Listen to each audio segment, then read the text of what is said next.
जितना तेज मैं आऊँ उतना तेज मैं आपको रिवीजन करवा लूं, क्योंकि ये हमारी फास्ट रिवीजन सीरीज और आज हम लोग कवर करने वाले केमिकल बॉन्डिंग 10 से 15 मिनट के अंदर। इनऑर्गेनिक के सारे इंपॉर्टेंट चैप्टर्स मैंने आपको अंडर 15 मिनट रिवाइज करवा दिया और आज हम लोग करने वाले एक और बहुत ही इंपॉर्टेंट चैप्टर केमिकल बॉन्डिंग, जिससे मिनिमम 3 से 4 क्वेश्चन आप सामने पूछ जाते हैं। ये शुरू करते हैं, सबसे पहले बात करेंगे फॉर्मल चार्ज की। फॉर्मल चार्ज क्या होता है? बहुत सिंपल होता है कि नॉर्मल स्टेट में कितने वैलेंस इलेक्ट्रॉन है और उसके लुईस डॉट स्ट्रक्चर उसके पास कितने वैलेंस इलेक्ट्रॉन है, इन दोनों का जो डिफरेंस होता है उसे हम लोग फॉर्मल चार्ज कहते हैं। आप चाहे तो ये फॉर्मूला याद रख सकते हैं या फिर बिना फॉर्मूला के भी आप फॉर्मल चार्ज कुछ इस तरीके से निकाल सकते हैं। आप देखिए एग्जांपल से बता रहा हूं, ये ओजोन है, इसके एटम है, ये भी 2026 में पूछा गया था नीट के अंदर। ये ऑक्सीजन है, ऑक्सीजन के पास नॉर्मल फॉर्म में 6 इलेक्ट्रॉन्स होते हैं माइनस। यहां देखो 2 बॉन्ड ये रहा, 1 बॉन्ड ये रहा, 1 2 3 और 4 5, 6 माइनस 5। फॉर्मल चार्ज कितना है? प्लस 1। इसको देखो, इसके पास 6 होता है माइनस। यहां देखो 1 2 3 4 5 6 तो खुद के इलेक्ट्रॉन है, 1 इलेक्ट्रॉन इधर से आया 7।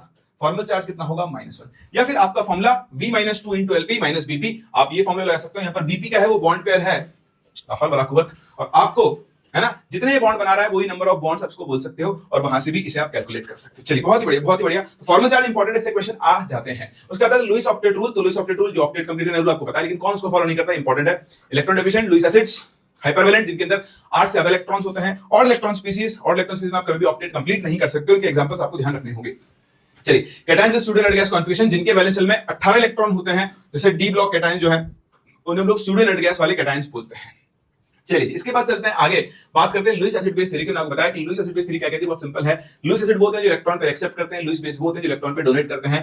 कोऑर्डिनेशन कंपाउंड में सेंट्रल मेटल एटम और लिगेंड, ये दोनों इसी कैटेगरी के अंदर फॉल करते हैं। ठीक है, लुईस बेसिस बता दिया आपको क्या होता है। इन दोनों के बीच में जब बॉन्डिंग होती है तो कोऑर्डिनेट बॉन्ड बनता है। टाइप्स ऑफ लुईस एसिड्स जितने भी कैटायन है, H+ है, वो सब लुईस एसिड्स हैं। हाइपोवैलेंट compound, electron deficient, BeCl2, BH2, BCl3, BF3, BBr3, AnCl3, सब के सब आपके क्या है? लुईस एसिड्स हैं। और बात यहां पर ये तो अभी ध्यान रखना, लुईस एसिड कैरेक्टर जो होता है वो बोरोन हैलाइड्स के अंदर कुछ इस ऑर्डर को फॉलो करता है। ऑल्दो हम इसे पी ब्लॉक में पहले ही कवर कर चुके हैं, बट स्टिल आपको इसे ध्यान रखना होगा। ठीक है, ये आप ऑर्गेनिक में पढ़ते हो, मल्टीपल बॉन्ड जब डीलोकेशन होता है तो वैकेंट ऑर्बिटल जनरेट होते हैं, वहां पे भी लुईस एसिड की तरह काम कर सकता है। ऐसे बहुत इंपॉर्टेंट नहीं। फिर आती है वैलेंस बॉन्ड थ्योरी, आपको बताती है कि कैसे दो एटम्स के बीच बॉन्ड बनता है। इसका ये ग्राफ बहुत बहुत बहुत इंपॉर्टेंट बताता है कि दो एटम्स जब अप्रोच करते हैं, दो हाइड्रोजन एटम एक दूसरे को, तो दोनों के न्यूक्लियर रिपेल करेंगे, दोनों के इलेक्ट्रॉन रिपेल करेंगे। इसका न्यूक्लियस के इलेक्ट्रॉन खींचेगा इसका, इसको। दो तरह के फोर्स है, अट्रैक्शन फोर्स है, रिपल्शन फोर्स है। अट्रैक्शन जो होता है लॉन्ग रेंज फोर्स है, रिपल्शन जो है शॉर्ट रेंज फोर्स होता है। अट्रैक्शन सिस्टम की एनर्जी को कम करता है, रिपल्शन एनर्जी को बढ़ाता है। ये ग्राफ आपको पढ़ना आना चाहिए, इंपॉर्टेंट है, एनसीईआरटी में दिया हुआ है, आज तक नीट के अंदर नहीं पूछा गया है। थोड़ा सा दिखाता हूं ग्राफ में आपको, सुंदर सा बना हुआ है। तो दिखा रहा है यहां पर देखो कोई वो नहीं है, अट्रैक्शन स्टार्ट हो रहा है, सिस्टम की एनर्जी डिक्रीज हो रही है। ये पॉइंट बहुत इंपॉर्टेंट है। इस पॉइंट पर अट्रैक्शन रिपल्शन बराबर हो चुके होते हैं, मतलब बॉन्ड फॉर्म हो चुका होता है। इसके करस्पॉन्डिंग जो लेंथ होगी, डिस्टेंस होगी, उसे हम लोग बॉन्ड लेंथ बोलते हैं। जितना एनर्जी का डिक्रीज हो उसे हम लोग बॉन्ड एनर्जी बोलते हैं। बस दो चीजें आपको ध्यान रखनी है। इसका मिनिमा बॉन्ड फॉर्मेशन को दिखाता है, जहां मिनिमा है ग्राफ का वहां बॉन्ड फॉर्म हो रहा है। इसके बाद रिपल्शन होगा, इसके इधर अट्रैक्शन होगा। ये पॉइंट इंपॉर्टेंट है, इससे बॉन्ड लेंथ और जो गैप क्रिएट हुआ 435.8, इसे इसकी बॉन्ड एनर्जी बोलते हैं। बस इससे इसको याद रखने की जरूरत नहीं है आपको कुछ भी, बट ये आ सकता है, पूछा जा सकता है, ध्यान जरूर दें।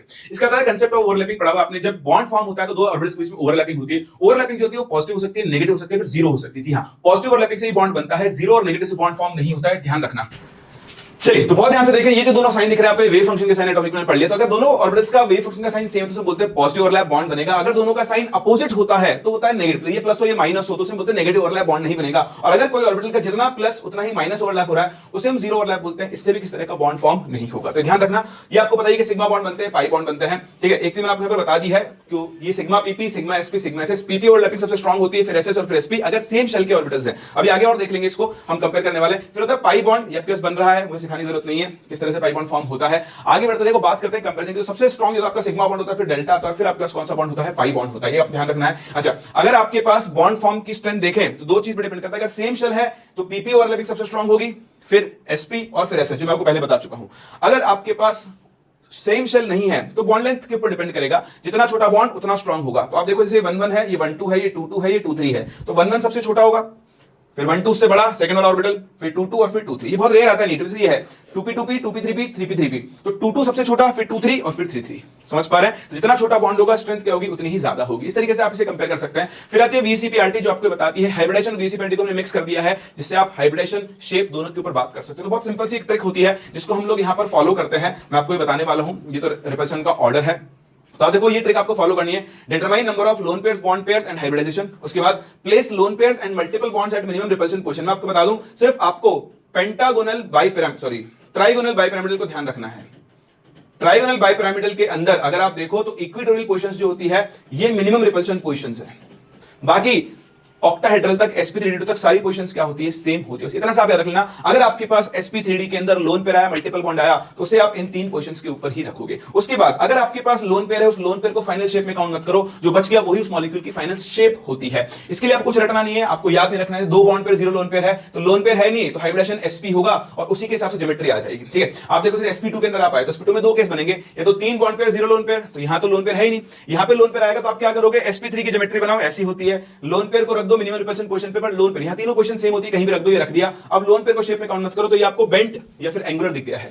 ठीक है, रटने की जरूरत नहीं है। देखो अब चार आ गए ना, तीन केस बनेंगे, चार bond pair zero lone pair, चार बॉन्ड पेयर एक लोन पेयर, दो बॉन्ड पेयर एक दो लोन पेयर। ठीक है, तो ये रहा एक लोन पेयर आएगा, रख दो, कहीं भी रख दो, सारी सेम है। तो देखो ये रहा, अभी बन गया पिरामिडल, यहां पे दो रख दो, ये बन गया बेंट वी। ठीक है, वी शेप और बेंट वी शेप बोलते हैं, ये ध्यान रखना। एंगुलर नहीं है, ये वी है, एंगल इसका छोटा होता है रिलेटिवली। फिर आप चलेंगे यहां, सबसे ज्यादा मजा आपको यहां पे नॉलेज, तीन केस यहां पर बनेंगे पास। जीरो लोन पेयर है तो sp3d होगा, ट्राइगोनल बाइपिरामिडल जो हाइब्रिडेशन से आता है। अब एक लोन पेयर आ गया तो लोन पेयर को यहां रख दिया। देखो अब इसको शेप में काउंट नहीं करेंगे, उसको घुमा दो तो ये बन गया सीसो, सीसो शेप बन गया ना। देखो दो लोन पेयर आ गए तो दो लोन पेयर रख दो, ये भैया। अब क्या हुआ, लोन पेयर छोड़ दो तो टी बन गया। तीनों लोन पेयर आ गए, तीनों लोन पेयर रख दो, ये क्या बन गया, लीनियर बन गया। तो कुछ नहीं करना है, हाइब्रिडेशन निकालना है, लोन पेयर निकालना है, लोन पेयर को मिनिमम रिपल्शन पोजीशन रखना है और फिर उसे फाइनल शेप में काउंट नहीं करना है। ये देखो ऑक्टाहेड्रल sp3d2 कोई लोन पेयर नहीं है, तो जो हाइब्रिडेशन उसकी शेप आ जाएगी ऑक्टाहेड्रल। अब अगर एक लोन पेयर आया तो यहां और यहां कहीं भी रख दो, सारी पोजीशन सेम है, बट यहां रख देता हूं तो देखो ये स्क्वायर पिरामिडल बन जाएगा, ये रहा। दो लोन पेयर आ गए तो दोनों को ऑपोजिट रख दो, स्क्वायर पिलर बन जाएगा, ये बन गया, खत्म, कुछ याद ही नहीं करना है। ठीक है, चलिए हाइब्रिडेशन और इससे आपको इस तरीके से डील करना है। ये आपके पास 7 bond pair zero lone pair IF7 जो कि पेंटागोनल बाइपिरामिडल बनाएगा। लेकिन एक ये इंपॉर्टेंट केस है XeF6, याद रखना, ये इलेक्ट्रॉन चारों तरफ घूमता रहता है, इसका आप स्ट्रक्चर रखना बस। XeF6 होता है डिस्टॉर्टेड ऑक्टाहेड्रल या फिर इसे कैप्ड ऑक्टाहेड्रल के नाम से भी जानते हैं। VCPRT सीखने के बाद हम चलते हैं आगे और बात करते हैं एक और, ये सब आपकी प्रैक्टिस के लिए आप ये कंसेप्ट लाकर चेक कर सकते हो, और ये ध्यान रखना इस पार्ट से एक क्वेश्चन मिनिमम आएगा ही आएगा। ठीक है, करण अर्जुन आए ना आए, लेकिन इसमें से क्वेश्चन जरूर जरूर जरूर आएगा। फिर देखिए p pi and p pi d pi bonds, तो दो पीओडी के बीच में जो बॉन्ड बनेगा वो p पाई p और d के बीच बनेगा वो p पाई d। सिंपल सी ट्रिक है, आप सेंट्रल एटम का हाइब्रिडेशन निकालो। ठीक है, तो देखो अगर मल्टीपल बॉन्ड दो सेकंड पीरियड के एलिमेंट्स के बीच में बन रहा है तो सेकंड पीरियड वाले के पास डी ऑर्बिटल नहीं होते, तो उनके बीच के बॉन्ड हमेशा p पाई ही होंगे। अगर आपका सेंट्रल एटम थर्ड पीरियड को बिलोंग करता है तो दो केस बन सकते हैं, उसका हाइब्रिडेशन अगर sp हुआ तो उसके बाद दो पीरियड भी बचे हैं तो पहले p पाई बनाएगा, sp3 हुआ तो उसके पास एक sp3 हुआ तो एक भी पीरियड नहीं बचा है, वो p पाई d पाई बनाएगा। sp3d हुआ, sp3d2 हुआ, तो हाइब्रिडेशन अगर sp3 या उससे ज्यादा है तो सेंट्रल एटम के पास p ऑर्बिटल नहीं बचा, वो p पाई d पाई बनाएगा। sp है तो दो p पाई, sp2 है तो एक p पाई। ये ट्रिक यहां पर लिखी हुई, कैसे यूज करना मैं सिखाता हूं आपको। देखो यार, ये है आपके पास SO3 को अगर आप देखोगे तो S double bond O double bond O, यहां पे सल्फर का हाइब्रिडेशन है sp2। अब देखो तीन पाई बॉन्ड बने हैं, तो कोई भी एक पाई बॉन्ड बनाने में सल्फर का 3p पाई और ऑक्सीजन का 2p पाई काम में आएगा। अब सल्फर के p ऑर्बिटल खत्म, दो यहां काम में आ गए, एक यहां काम में आ गया। अब सल्फर के पास है d ऑर्बिटल, तो ऑक्सीजन का p 2p पाई और सल्फर का 3d पाई, तो यहां पर दो p पाई d पाई बॉन्ड होंगे, p पाई d पाई। देखो यार Cl2 माइनस sp3 है, सारे p ऑर्बिटल खत्म क्लोरीन के, तो जितने भी पाई बॉन्ड होंगे सब p पाई d पाई होंगे, दोनों के दोनों p पाई d पाई। ये देखो sp3 कितने बॉन्ड है, दोनों के दोनों p पाई d पाई। ये देखो sp3 तीनों के तीनों बॉन्ड क्या होंगे, p पाई d पाई होंगे। इस ट्रिक को यूज कर लें और इससे आप number of p pi d pi bonds निकाल सकते हैं। सब प्रैक्टिस देखो यार, sp3 है, फास्फोरस के p ऑर्बिटल खत्म, सारे बॉन्ड p पाई d पाई। अब ये देखो NO2 माइनस, सोचना नहीं है, nitrogen second period, oxygen second period, p पाई ही बनेगा। देख लेना, कई बार इसके क्वेश्चन आ जाते हैं। इसके बाद चलते थोड़ा और आगे, ये सब आपकी प्रैक्टिस के लिए कर लेना भाई, अब मेरी जरूरत नहीं है आपको। ठीक है, फिर आता है बॉन्ड ऑर्डर। दो एटम्स के बीच जितने बॉन्ड बनते हैं उसका बॉन्ड ऑर्डर कहते हैं। सिंगल बॉन्ड बना एक, डबल बॉन्ड बना दो, ट्रिपल बॉन्ड बना तीन। ठीक है, लेकिन कभी कभी क्या होता है, डीलोकेलेशन होता है। जब डीलोकेलेशन होता है तो आपके पास बॉन्ड ऑर्डर का ये फॉर्मूला बनता है, जैसे भी आप याद रखना चाहो। तो देखो यहां पर 1 प्लस पाई अपॉन सिग्मा, उसका बॉन्ड ऑर्डर आ गया 1 प्लस पाई बॉन्ड कितना है, 1 सिग्मा है 3, 1.33। ठीक है, ये रहा, किसी में भी लगा दो, किसी में भी, ये रहा।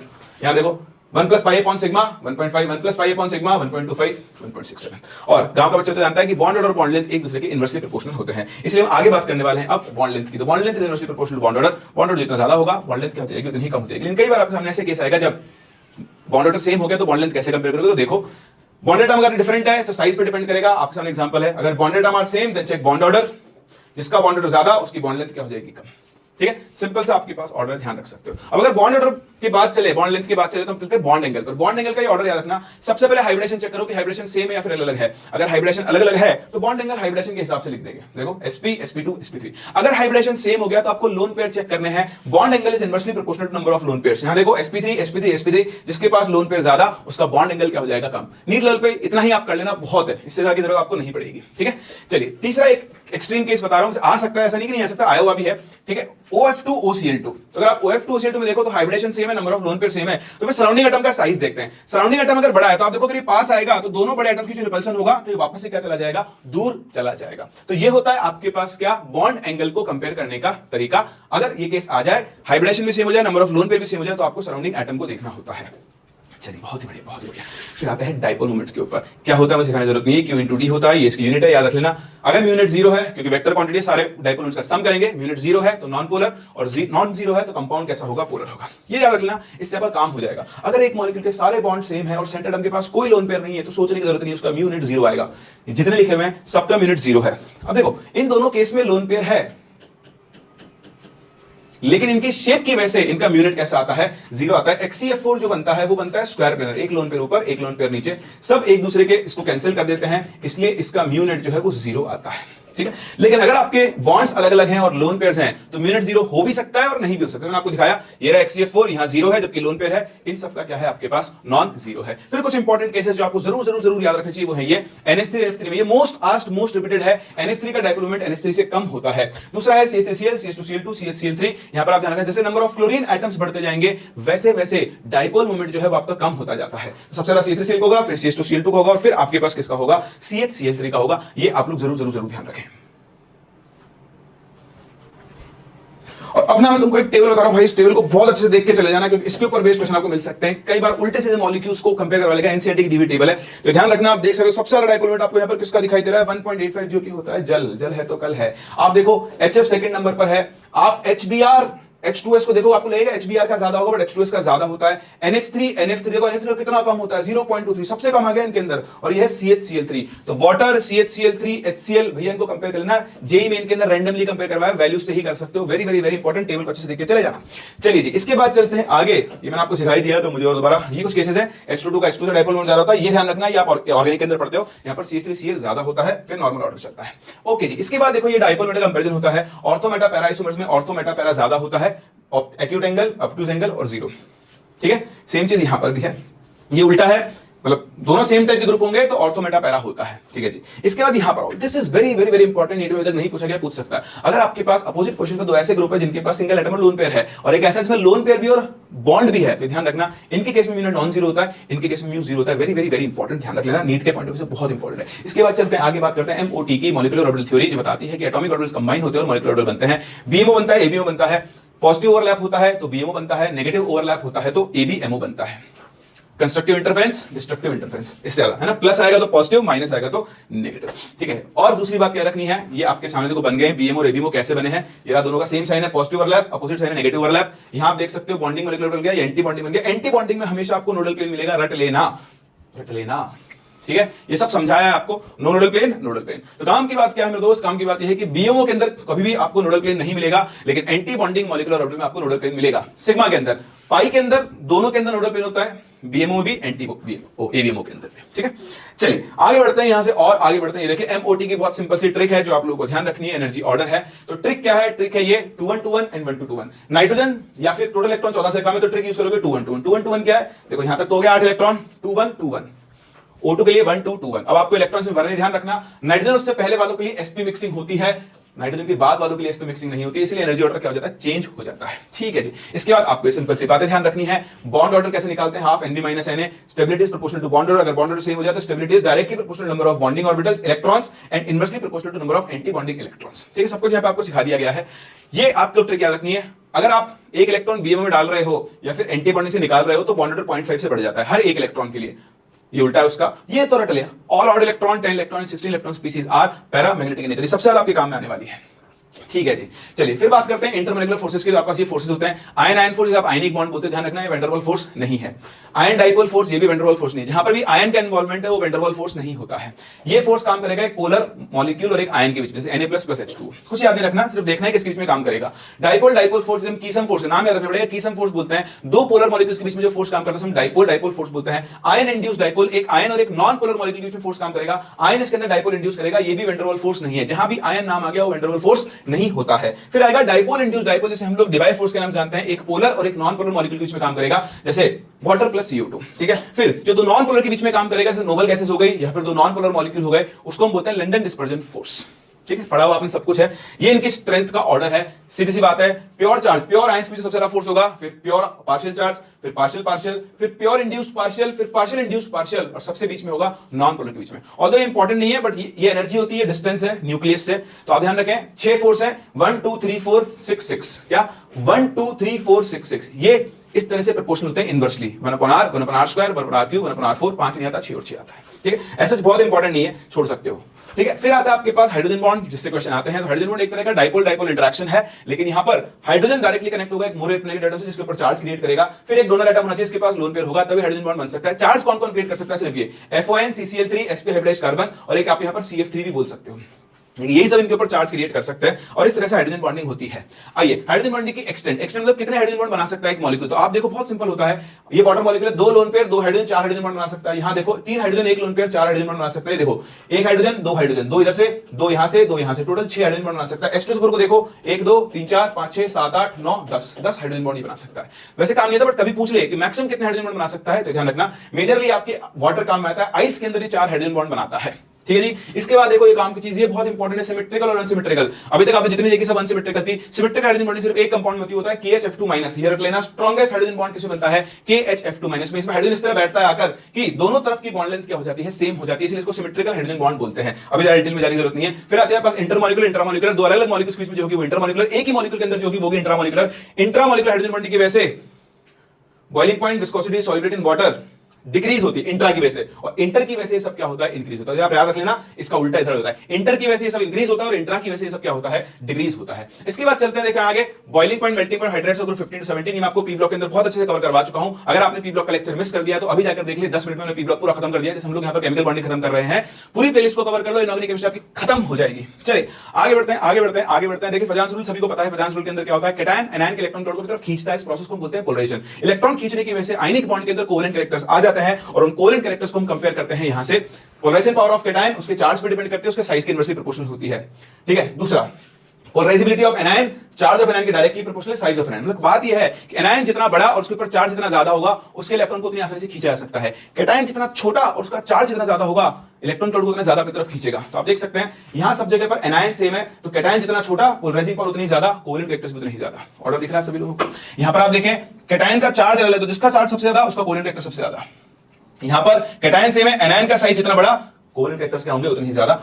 सेम चीज यहां पर है, और इस तरह से आप इनके कोवेलेंट कैरेक्टर्स को कंपेयर कर सकते हैं। ध्यान रखना, very very very important. Be2+ की पोलराइजिंग पावर पूरी पीरियोडिक टेबल में सबसे ज्यादा होती है, क्योंकि बेरिलियम का फ्लोराइड BeF2, ठीक है, सिर्फ एकमात्र ऐसा फ्लोराइड है जो कोवेलेंट होता है, बाकी सभी के फ्लोराइड्स क्या होते हैं? आयनिक होते हैं। और आपके काम में नहीं आएगा, बड़े ध्यान रखना, डी ब्लॉक कैटायंस की पोलराइजिंग पावर ज्यादा होती है। तो अगर आप CuCl NaCl कंपेयर करो तो CuCl ज्यादा कोवेलेंट होगा, AgCl NaCl कंपेयर करो तो AgCl जो है ज्यादा कोवेलेंट होगा, क्योंकि डी ब्लॉक के कैटायन के अंदर 18 इलेक्ट्रॉन होते हैं, बोलते हैं स्यूडो इनर्ट गैस कॉन्फिगरेशन, और उनकी पोलराइजिंग पावर नॉर्मल कैटायन से क्या होती है? ज्यादा। और मेरे दोस्त, इसी के साथ साथ आपका चैप्टर केमिकल बॉन्डिंग खत्म हो चुका है। इससे फास्ट रिवीजन आपको पूरे यूट्यूब, पूरे यूनिवर्स में कहीं पर नहीं मिलेगा।